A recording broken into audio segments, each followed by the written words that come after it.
İkimizde inşallah bundoqlarni sepib oldik.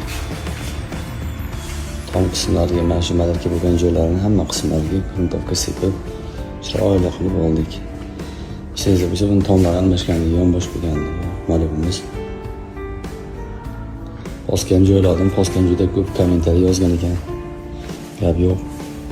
Ko'p odamlar ko'p fikr bildirgan ekan mana bu daramizda, qo'yimizda Ayrovka qismlari ketyapti, ayrovka qo'yishasizmi, qanaqa blisker ketyapti, hali bir etap ketayotgan jarayonlari.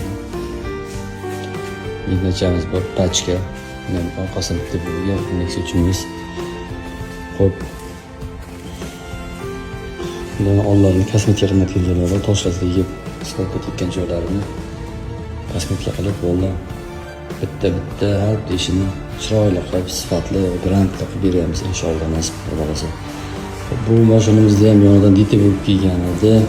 O'shanlar bo'lsa, videosini joylaganman. Shu ikkita eshik almashdi. Shu yoqda normal diti bo'lib kelgan, karniz-parnizlar bilan almashgan. Videosini qo'yganman. Kuzatish. Minatimiz yoqqan bo'lsa, yurakchani qizartirib qo'yasizlar degan umiddaman. Telefon qilaverasizlar, kelaverasizlar. Xizmat